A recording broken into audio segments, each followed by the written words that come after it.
Morning, dear students. We are going to discuss cervical part of the sympathetic trunk. Generally, when you see like whole along the vertebral column, if you just observe on either side of the vertebral column, you will see there is a chain which is called as sympathetic chain. Based on the area where it is located, suppose if it is located in the neck, it is called as cervical sympathetic trunk or cervical sympathetic chain. If it is really like if it is situated in the thoracic region, it is called as thoracic sympathetic chain or thoracic sympathetic trunk. Similarly, this is diaphragm, which is the landmark between the thorax and abdomen. So suppose if the sympathetic chain is situated in the lumbar region, you call it as lumbar sympathetic trunk. And if it is situated in the pelvis, this sympathetic chain is called as pelvic sympathetic trunk. So there are two sympathetic trunks throughout the vertebral column. On either side of vertebral column, you will see two sympathetic trunks. One is right, only right one is shown here, whereas in the pelvic region, both the sides are shown, right and left. Okay. So right and left sympathetic trunks are situated on either side of vertebral column in the human body. Each sympathetic trunk is paravertebral in position, nothing but on either side of vertebral column. So each sympathetic trunk extends, this is the skull bone, that is the base of the skull, to the first coccygeal vertebra, base of the coccyx. Now, if you just see this brain, we know like this is brainstem where we have midbrain, pons, medulla continuing as spinal cord. So on either side of the spinal cord, if you observe, there is a chain, that is the sympathetic chain. Okay, so sympathetic part of the autonomous nervous system. We have sympathetic and parasympathetic components, right? So this is the sympathetic chain which is situated on either side of the vertebral column. So at the base of the coccyx, you can see both the sympathetic trunks are joining in the midline to form one ganglion. So this ganglion in the midline, which is formed by the fusion of right sympathetic chain and left sympathetic chain, you call it as ganglion impar. Ganglion impar. So the sympathetic trunk in the neck, that is what we are going to study today. So we know it is situated in the neck region, right? So cervical part of the sympathetic trunk lies in front of the transverse processes of the cervical vertebrae and neck of the first rib. Okay. So this is the first rib. Till this point, you will see the extent of the sympathetic trunk, cervical sympathetic trunk. So each sympathetic trunk presents three ganglia. Collection of cell bodies of the neuron is nothing but ganglion. So we have in the neck region, we have three such collections. One is in the like based on their position, it has been named. If it is above, it is named as superior cervical ganglion. If it is in the middle, it is called as middle cervical ganglion. And if it is below, and it is called as inferior cervical ganglion. So each sympathetic trunk presents three ganglia in the cervical part: superior, middle, and inferior cervical ganglion. Each sympathetic trunk presents three ganglion, right? What are those? Superior, middle, and inferior cervical ganglion. Okay. Now, the sympathetic trunk in the neck. Sometimes, see here, this is like so inferior cervical ganglion and the first thoracic cervical ganglion, like first thoracic ganglion, they are fused to form cervicothoracic ganglion, also called as stellate ganglion. This stellate ganglion can be a 3 marks question. Okay. So nothing, how is it formed? That is inferior cervical ganglion and the first thoracic sympathetic ganglion. They are fusing to form cervicothoracic ganglion, also called as the stellate ganglion because it is star shaped. Now the sympathetic trunk in the neck. So initially the number of cervical sympathetic ganglia corresponds with the number of cervical nerves. How many cervical nerves we have, if you remember? C1, C2, C3, C4, C5, C6, C7, C8. We have studied when we were doing brachial plexus also, C4, C5, C6, C7, C8, right? Prefix C4 is involved, otherwise C5 to C8 and T1, postfixed. So generally we have seen these cervical nerves there. Just as a recapitulation, again I have repeated that point. Okay. So initially the number of cervical sympathetic ganglion, they correspond to the number of spinal nerves. Later the upper four cervical ganglia fuse to form superior cervical ganglion. Fifth and sixth cervical ganglia fuse to form middle cervical ganglion. C1, C2, C3, C4 superior, C5, C6 middle, C7, C8 is the inferior cervical ganglion. Okay, like that you have. Now, cervical part of the sympathetic trunk does not receive preganglionic fibers through white rami communicants from the cervical segments of spinal cord. Okay, so these are the superior, middle and inferior cervical ganglion.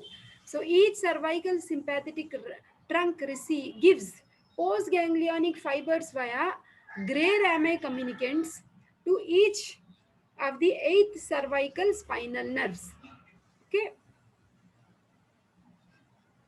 so this is the spinal cord cross section where we have the posterior horn, anterior horn, central canal. So this is the dorsal root ganglion, and this is actually the sensory nerve. This is the motor nerve. Sensory and motor together, it forms mixed spinal nerve. That is nothing but, suppose if it is first cervical region, C1 supposingly, this is the sympathetic ganglion. So generally we have pre-ganglionic fibers, that is the preganglionic fibers, they are through white rami communicants, and we have postganglionic fibers that will be the gray rami communicants. So preganglionic fibers are not received from the like uh, uh, cervical segments of spinal cord, whereas postganglionic fibers are distributed through the 8th cervical spinal nerves. Okay, that is. Now, all preganglionic fibers of the cervical sympathetic trunk are derived from lateral horn cells of T1 to T5 segments of the spinal cord. Not cervical segments, but the thoracic segments, T1 to T5. So these preganglionic fibers ascend through the trunk and finally relayed in the 3 cervical ganglia, superior, middle and inferior cervical ganglion. So the largest of the cervical sympathetic ganglion, which is the superior cervical ganglion, which is formed by the fusion of C1, C2, C3, C4.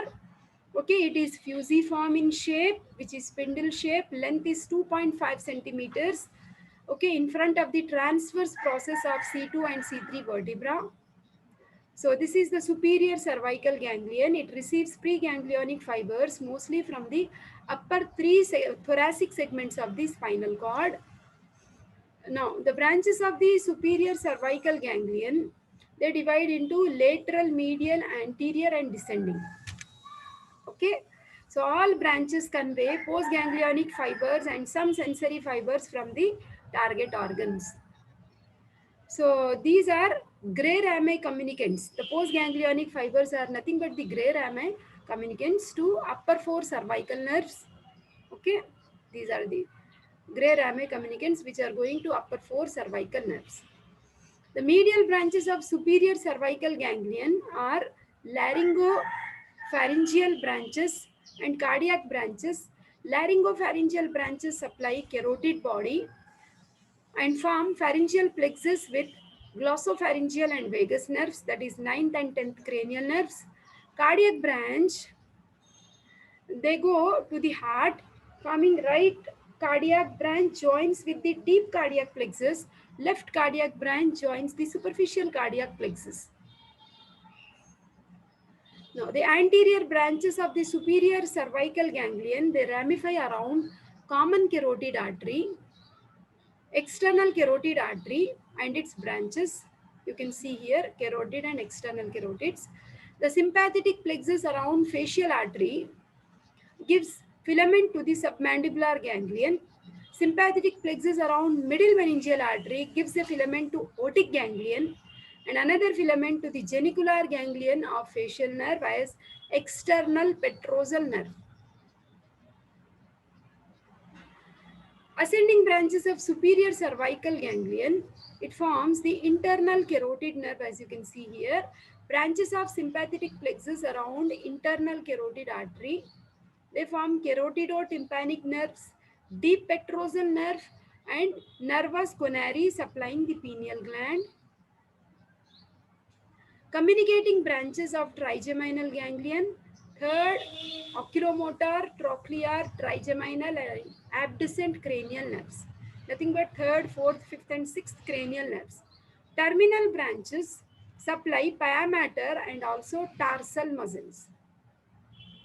Tarsal muscles of the eyeball, like our conjunctiva. And then we have middle cervical ganglion formed by the fusion of fifth and sixth cervical sympathetic ganglia, which is situated in front of the transverse process of the sixth cervical vertebra. Middle cervical ganglion is in front of the transverse process of the sixth cervical vertebra, just above the loop of the inferior thyroid artery. Okay, this is the middle cervical ganglia. This is the loop of the inferior thyroid artery. Just above the loop, you can see the middle cervical ganglion. Okay, this is superior cervical ganglion. This is middle cervical ganglion. Okay, so communications, it is connected with inferior cervical ganglion by means of a network. Okay, that is called as ansa subclavia. Ansa is nothing but something like a necklace. Okay, and below the subclavian artery, that's why it is called as ansa subclavia. Loops in front and below the first part of the subclavian artery. The branches of middle cervical ganglion are medial branches and lateral branches. Lateral branches are gray rami communicants going to fifth and sixth spinal nerves. Medial branches are going and supplying the thyroid gland and also going for the formation of cardiac plexus through cardiac branches.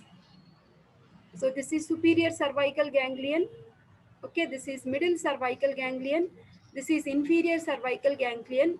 Middle cervical ganglion, you can see how nicely this ansa is formed related to the subclavian artery.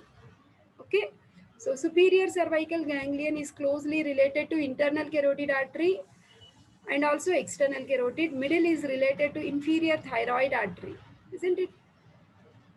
Now, coming to the inferior cervical ganglion, it is formed by the fusion of 7th and 8th cervical ganglion, and it is situated between transverse process of 7th cervical vertebra and neck of first rib. So the inferior cervical ganglion, sometimes this ganglion joins with the first thoracic sympathetic ganglion to form cervicothoracic ganglion, which is together called as stellate ganglion because it looks star-shaped. The inferior cervical ganglion, it has gray rami communicants, cardiac branches, and vascular branches. Gray rami communicants are distributed through C7 and C8 cervical spinal nerves, as you can see here. And cardiac branches will go and form the cardiac plexus. Vascular branches form plexus around the subclavian artery, first part of axillary artery and vertebral artery. The applied anatomy of cervical part of the sympathetic chain, a lesion affecting the preganglionic fibers from T1 and T2 segments of spinal cord may result in a syndrome called as Horner syndrome, which we have studied in brachial plexus of upper limb also. Clinical features of Horner syndrome, see, you can see the pupil becomes constricted, which is called as meiosis. Okay, drooping of upper eyelid, which is called as ptosis. This is the constriction, which is meiosis. Enophthalmos, absence. Enophthalmos, the eyeball is like pulled inwards. Absence of sweating, which is anhidrosis on the affected half of the face and head. And loss of ciliospinal reflex. Thank you.